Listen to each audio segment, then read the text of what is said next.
दोस्तों नमस्कार, आप देख रहे हैं सत्य हुंकार में आपके साथ सत्यपाल। 70 साल पुराना मामला ऐसा उलझा कि जो समझने लगा वो भी खुद उलझ गया।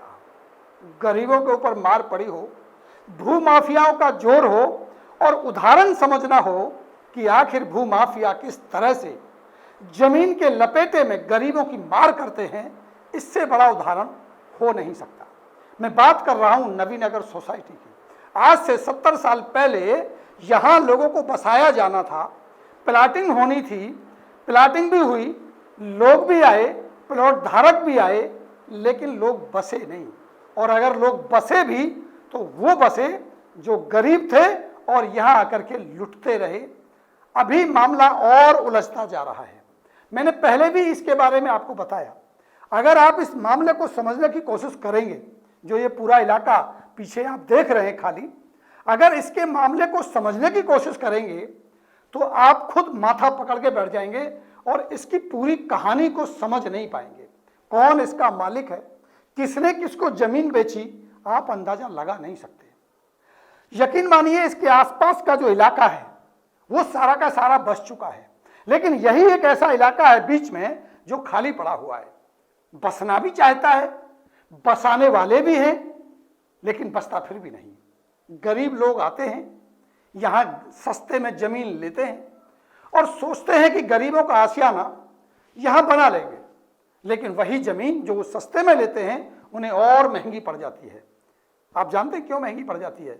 क्योंकि यहां मकान बनाने के लिए अगर आप एक ईंट भी लगाएंगे उसके लिए आपको भारी भरकम रकम देनी पड़ेगी दलालों को, रकम देनी पड़ेगी भूमाफियाओं को, रकम देनी पड़ेगी शासन और प्रशासन को, चाहे वो नगर निगम हो, चाहे वो पुलिस हो, चाहे वो इस पूरी की पूरी प्रॉपर्टी के तथाकथित मालिकों ने जो अपने गुर्गे छोड़े हुए हैं, चाहे वो हो।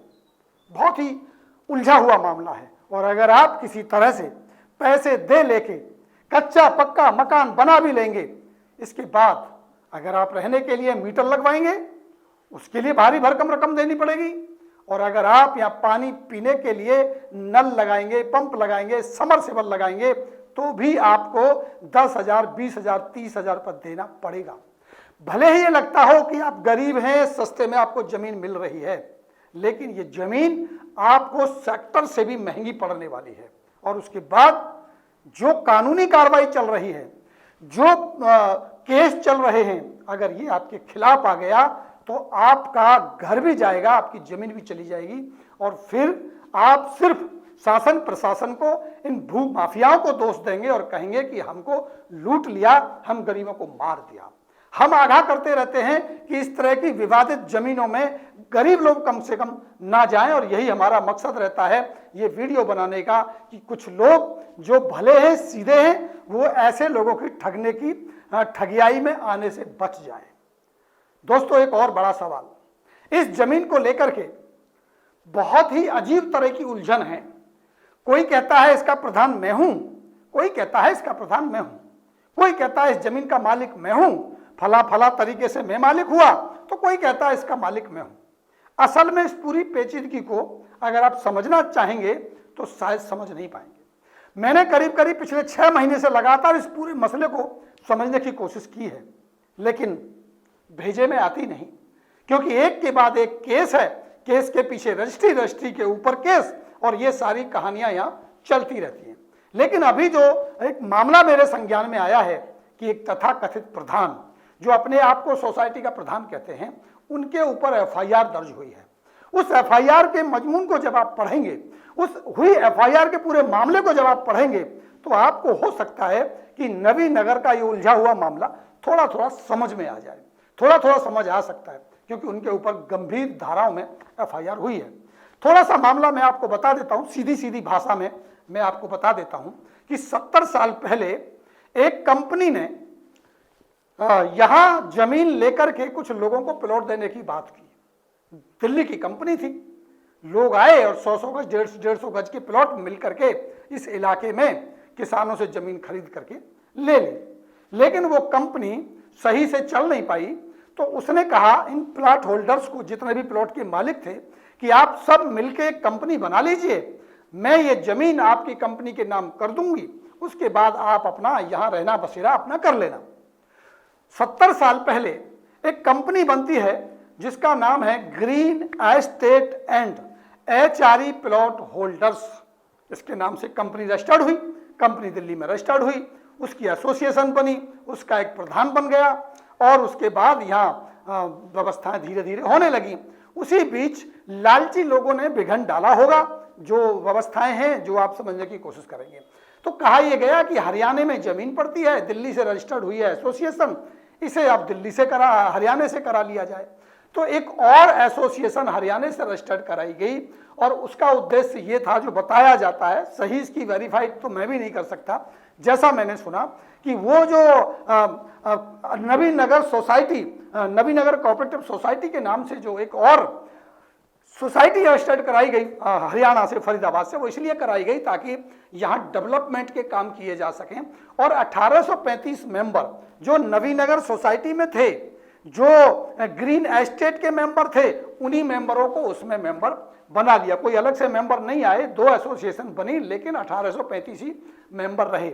अब जमीन किसके नाम रही नहीं रही उस विवाद में मैं जाऊंगा नहीं, लेकिन मैं सीधी सीधी बात आपको बताऊं कि अलग अलग प्रधानों ने अपना दावा करते हुए कि प्रधान मैं हूं और इस पूरे का पूरे इस इलाके की देखभाल करनी है, इसका बाउंड्री करानी है, इसमें गार्ड लगाने हैं, डेवलपमेंट के काम कराने हैं, लिहाजा पैसा चाहिए।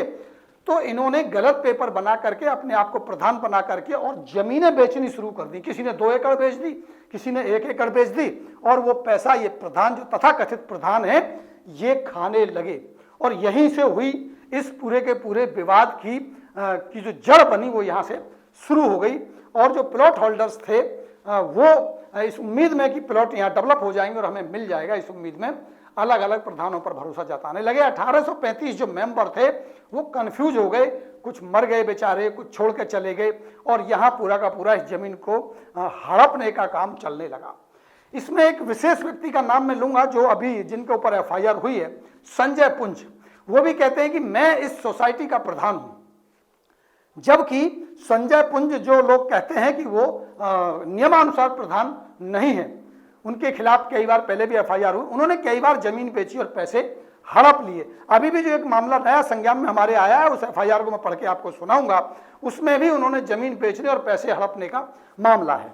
लेकिन अगर मैं कुछ सवाल करूं कुछ तथाकथित प्रधानों से, तो आप भी शायद उन सवालों के माध्यम से समझ पाएंगे कि किस तरह का भ्रष्टाचार इस जमीन को हड़पने के लिए होता होगा। सवाल यह है कि अगर संजय पुंज ये कहते हैं अपने आप को कि मैं इस सोसाइटी का प्रधान हूं, तो मैं पूछना चाहता हूं कि आप कैसे इसके प्रधान हुए। इस सोसाइटी की कमेटी की कार्यकारिणी की कोई भी मीटिंग मुझे नहीं लगता पिछले 15 साल से हुई हो। मुझे नहीं लगता कि इस सोसाइटी के रजिस्ट्रार ऑफिस में इस पूरी की पूरी सोसाइटी का लेखा जोखा समय अनुसार सबमिट किया गया होगा। अगर सवाल यह है, अगर आपके विधिवत चुनाव नहीं हुए हैं 10-20 सालों से, विधिवत रूप से आप उस पूरे के पूरे पूरी क्रियाकलापों की, सोसाइटी के जो लेजर होते हैं, जो उनकी काम होता है, जो सोसाइटी का जो लेखा जोखा है, अगर ये आप सोसाइटी को, रजिस्ट्रार को समय पर नहीं पहुंचाते, तो भी आपकी एसोसिएशन अस्तित्व में नहीं रहती। अगर आपकी एसोसिएशन अस्तित्व में नहीं है, तो फिर आप किस एसोसिएशन के प्रधान हैं? सवाल सबसे बड़ा ये है।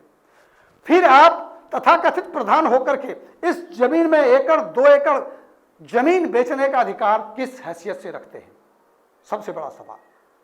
दूसरा सवाल ये कि जब ये पूरी की पूरी सोसाइटी ने अपने प्लाट होल्डर्स को प्लाटों की लीज दे दी, प्लाट उनके नाम पर पट्टे कर दिए, और इस एसोसिएशन के पास, इस समिति के पास जमीन बची ही नहीं, तो फिर आप कौन सी जमीन बेच रहे हैं? सवाल सबसे बड़ा ये भी है। सवाल सबसे बड़ा ये भी है कि कोरम क्या आपकी मीटिंग में था जिसके आधार पर आपने निर्णय पास कर लिया कि आप इतनी जमीन बेच करके रख रखाव कर सकते हैं? सवाल ये भी है कि जो पैसा 3000 पर प्रत्येक प्लॉट होल्डर से आप ले रहे हैं, प्लस जमीनें बेच के पैसा आप ले रहे हैं, इसका हिसाब किताब भी आप किसी को देते हैं या सारा भ्रष्टाचार की भेंट चढ़ जाता है? सवाल और भी बहुत सारे हैं। सवाल यह भी है कि लगातार आप इसकी लड़ाई लड़ रहे हैं, लाखों रुपए मुकदमों में आप खर्च कर रहे हैं, तो आपकी अर्निंग सोर्स क्या है? आप ऑफिस का खर्चा कैसे देते हैं? आप पे पैसा कहां से आता? आप इनकम करते क्या हैं? इसका मतलब यह कि आप प्लॉट होल्डर से 3-3 हजार रुपए महीने आप इकट्ठा करते हैं और अपनी शाम को पैक लगा के शराब पीते हैं और फर्जी जमीन बेचते हैं, धंधा करते हैं और लोगों को बेवकूफ बनाते हैं। और ये गरीब लोग आपकी इन जाल के अंदर फंस करके अपने आप को बर्बाद कर लेते हैं। आप मुझे बताइए, आपकी जमीन कितनी है इसमें? आपको प्रधान किसने चुना? आप बताइए, आपको इनके पैसे से शराब पीने का अधिकार किसने दिया? आप बताइए मिस्टर संजय पुंज, क्या आप इसका लेखा जोखा, इसका हिसाब किताब किसी को देते हैं? क्या आपकी अगर एसोसिएशन है और आप इसके प्रधान थे, तो क्या 1835 में से 80%, 70% मेंबर्स भी कभी आपने एक मीटिंग में बुलाए? आपने मुझे कॉल किया था, आपने कहा था कि आप आइए, हमारे जो जेन्युइन मेंबर्स हैं उनसे बात कीजिए। तो मैंने पूछा कितनी स्ट्रेंथ होगी, तो आपने कहा 10-15 लोग होंगे। आप मुझे बताइए, 1835 मेंबर्स की एसोसिएशन में से अगर आप 10-15 लोगों के साथ मीटिंग कर रहे हैं, तो आप कैसे प्रधान हैं? 80% कोरम तो आपको रखना होगा, 60%, 50% तो कोरम आपको रखना होगा। आप मुझे बताइए कि 800, 900, 1000 लोगों की मीटिंग आपने कब बुलाई थी? मुझे नहीं लगता कि आपने 10-15 सालों पे कभी इस तरह की मीटिंग, मेरे संज्ञान में तो नहीं है कि हुई होगी। अगर हुई होगी तो शायद आप बताएं। तो ये जो तथाकथित प्रधान हैं, इन्हीं तथाकथित प्रधानों ने अपने निजी स्वार्थ के लिए, भ्रष्टाचार करने के लिए और जमीन को बेचने के लिए और पैसे कमाने के लिए इन गरीबों को फंसा रखा है, इन लोगों को गुमराह कर रखा है और ये पूरी की पूरी जमीनों में विवाद बना के रख दिया है। केस के ऊपर केस और केस के ऊपर केस चल रहे हैं। अलग अलग बहुत सारे प्रधान हैं, और भी प्रधान हैं। मैं कईयों का नाम लूं, किस किस का नाम लूं, मुझे खुद ही नहीं पता कि कितने प्रधान हैं। लेकिन संजय पुंज ने मुझसे कहा कि मैं इसका प्रधान हूं, इसलिए मैंने उन पर बात की है। लेकिन अब नई खबर यह है कि अब संजय पुंज के खिलाफ एक और एफआईआर हो गई है। उस एफआईआर का मजमून मैं आपको दिखाता हूं। पहले भी एफआईआर हुई, पहले भी जमीन बेचने के आरोप लगे, पहले भी पैसे हड़पने के आरोप लगे, लेकिन अब एक और एफआईआर हुई है। उस एफआईआर को आप ध्यान से समझिए, शायद आपको ये पूरा का पूरा मामला समझ में आ जाएगा। धाराएं कौन कौन सी है मैं वो बता देता हूं। ये देखिए, ये जो आप एफआईआर देख पा रहे हैं, इस एफआईआर में आप स्पष्ट रूप से देखेंगे कि 21/8/2023 को ये एफआईआर हुई है और 21/8/2023 यानी अभी 2 दिन पहले। और धाराएं हैं 420, 467, 468 और 471, ये जो आप देख पा रहे हैं। और इसके बाद मैं आपको बता देता हूं कि ये जो एफआईआर कराई गई है, ये एफआईआर कराई गई है सविता नारंग की तरफ से। सविता नारंग, पिता का नाम या पति का नाम जो भी रहेगा मुझे जानकारी नहीं है, संतराम नारंग, ये भी अपने आप को प्रधान कहती है इसी एसोसिएशन की, इसी समिति की, और ये उस पर आरोप लगा करके एफआईआर करा रही है। एफआईआर का मजमून आप ये देख लीजिए, और सीधा सीधा नाम लिखा है, एक ही व्यक्ति का नाम है, संजय पुंज, फादर ऑफ श्री धर्मपाल सिंह। ये अभी 2 दिन पहले एफआईआर हुई है, गंभीर धाराओं में एफआईआर है। और एफआईआर जो कंप्लेंट दी गई उसको आप समझेंगे तो आपको क्लियर हो जाएगा कि आखिर एफआईआर कहती है। समझिए, सेवा में श्रीमान एसएचओ साहब, थाना पल्ला फरीदाबाद। विषय है दरखास्त बरखिलाफ संजय पुंज, यानी संजय पुंज के खिलाफ एफआईआर दी गई है। और श्रीमान जी, निवेदन है कि मैं सविता नारंग पत्नी संतराम नारंग, निवासी house number B59, West Patel Nagar, New Delhi, जो उन्होंने अपना एड्रेस दिया है, तथा green estate and HRE plot holders association society में सदस्य, मेंबर के साथ साथ कैशियर और कार्यकारिणी सदस्य भी हूं। ये अपने आप को प्रधान नहीं कहती हैं, ये कहती हैं कि मैं इसकी कार्यकारिणी सदस्य हूं। हमारी उपरोक्त एसोसिएशन में कुल 1835 सदस्य हैं। बिल्कुल जो मैंने बताया कि आपकी एसोसिएशन में 1835 सदस्य हैं। मेरा एसोसिएशन में सदस्यता क्रमांक 690 है, यानी ये सदस्य हैं और ये इसको स्पष्ट करती हैं कि इनका जो क्रमांक नंबर है वो 690 है। मुझे नहीं पता कि जो संजय पुंज कहते हैं उनका क्रमांक नंबर क्या है। वैसे तो उनके फादर कहीं रहे होंगे मेंबर, मुझे लगता नहीं कि वो इसके मेंबर होंगे। खैर जो भी है, श्री कुलभूषण बत्रा सितंबर 2015 से लगातार हमारी एसोसिएशन के वर्किंग प्रधान हैं। अब देखिए यहाँ कुलभूषण बत्रा का नाम आ रहा है कि वो इसके प्रधान हैं, तो फिर ये संजय पुंज कहाँ से आए? ये संजय पुंज कौन है जो जमीन बेच देते हैं? यह कि उपरोक्त एसोसिएशन के नाम गांव इस्माइलपुर, अगवानपुर, जिला फरीदाबाद। जो ये पूरी की पूरी तस्वीर आप देख रहे हैं, ये वहीं का इलाका है। फरीदाबाद की राजस्व संपदा में कुल 135 एकड़ जमीन रजिस्ट्री शुदा व कुछ पट्टे के आधार पर भी है, यानी पट्टा भी है, कुछ रजिस्ट्रियां भी हैं। उपरोक्त एसोसिएशन द्वारा एसोसिएशन के सभी सदस्यों को पोजीशन लेटर भी जारी किए हुए हैं। जैसा कि मैंने बताया है कि सभी सदस्यों को पोजीशन लेटर और पट्टे दे दिए। जब ये पट्टे दे दिए तो फिर जमीन एसोसिएशन के पास बची ही नहीं। फिर आप कौन सी जमीन बेच रहे हैं? क्या आप पट्टे देने के बाद उस जमीन को बेच सकते हैं? मिस्टर संजय पुंज, संजय पुंज उपरोक्त एसोसिएशन में कभी भी प्रधान पद पर चयनित नहीं हुआ। ये कह रहे हैं, इस बात को कह रही हैं कौन? ये कह रही हैं जो इसकी सदस्य रही हैं, कैशियर रही हैं, जिन्होंने एफआईआर दर्ज कराई है। नवीनगर कोऑपरेटिव सोसाइटी जो कि green estate and HRE plot holder association द्वारा अपनी जमीन की देखरेख व डेवलप करने के लिए अलग अलग प्रबंधन समिति के साथ बनाई गई थी। जैसा कि मैंने कहा कि असल में एसोसिएशन तो green estate and HRE plot holders थी, उसके डेवलपमेंट के लिए नवीनगर सोसाइटी बनाई गई थी।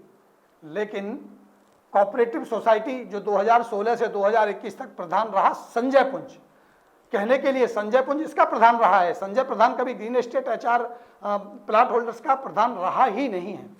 तो बेचने के बाबत नवीनगर कोऑपरेटिव सोसाइटी को कहीं कोई अधिकार नहीं दिया गया। बिल्कुल सही बात ये कह रही है, जो मैंने भी सवाल उठाया कि नवीनगर कोऑपरेटिव सोसाइटी डेवलप करने के लिए बनाई गई थी। नवीनगर कोऑपरेटिव सोसाइटी को green estate and HRA plot holders association की जमीन अगर उसके नाम बची भी है तो बेचने का कोई अधिकार नहीं है।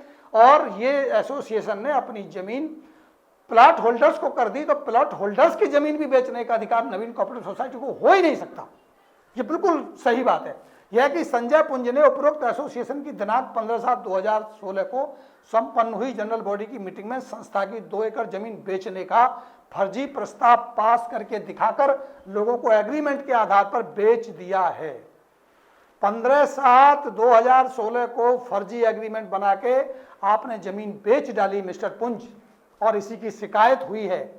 15 जुलाई 2016 को संपन्न हुई मीटिंग के एजेंडे में हमारी एसोसिएशन की जमीन को बेचने का कोई प्रस्ताव नहीं रखा गया था। अब आप बताइए, आप कौन सा प्रस्ताव लेके आए? कहाँ मीटिंग हुई थी? कहाँ आपके मेंबर थे? किस जगह प्रस्ताव पारित हुआ था? जरा दिखाइए अब उस प्रस्ताव को। क्या वो प्रस्ताव जो पारित हुआ 2015-16 में, क्या वो प्रस्ताव आपने रजिस्ट्रार ऑफिस में सबमिट कराया? क्या उसकी कॉपी आप दिखा सकते हैं? आपने तो कोई डॉक्यूमेंट ही नहीं दिया अभी तक रजिस्ट्रार ऑफिस में, मेरे हिसाब से, जहां तक मेरी जानकारी है। तो आप प्रस्ताव की तो बात छोड़ दीजिए। बावजूद इसके संजय पुंज व उनके अन्य सहयोगियों द्वारा फर्जी प्रस्ताव का हवाला देते हुए हमारी एसोसिएशन की जमीन को एग्रीमेंट के आधार पर कई लोगों को बेच दिया। जैसा कि मैं बार बार यही कह रहा हूँ, पूरी कहानी बदस्तूर इसमें लिखी गई है। 8 मरला 8 कनाल 13 मरला का वो हुआ है योगिंदर के पक्ष में, और उसके 22,50,000 रुपये गबन कर लिए हैं आपने, जिस पर मुकदमा नंबर 399/219 थाना सेंट्रल फरीदाबाद में दर्ज हो चुका है पहले ही। इस मुकदमा के आधार पर मैं धारा 467, 468, 471 इजाद की गई और आरोपी संजय पुंज को दिनांक 11/11/2019 को गिरफ्तार किया गया था। अब यही कहे जाए 11/11/2019 को आप गिरफ्तार हो चुके हैं। एक बार आज फिर एफआईआर आपके खिलाफ हो रही है, फिर एक बार गिरफ्तारी की तैयारी आप कर लीजिए। बिल्कुल स्पष्ट है और आप समझ सकते हैं। ये एफआईआर जो आप देख रहे हैं मेरे सामने बहुत बड़ा लंबा मजमून है, मैं ज़्यादा समय इस पर नहीं लगाऊंगा, सीधी सीधी बात समझाने की कोशिश करूंगा और ये बताने की कोशिश करूंगा कि ना भ्रष्टाचारियों ने किस तरह से बेवकूफ़ बना करके, फर्जी कागज बना करके लोगों को ठगा है।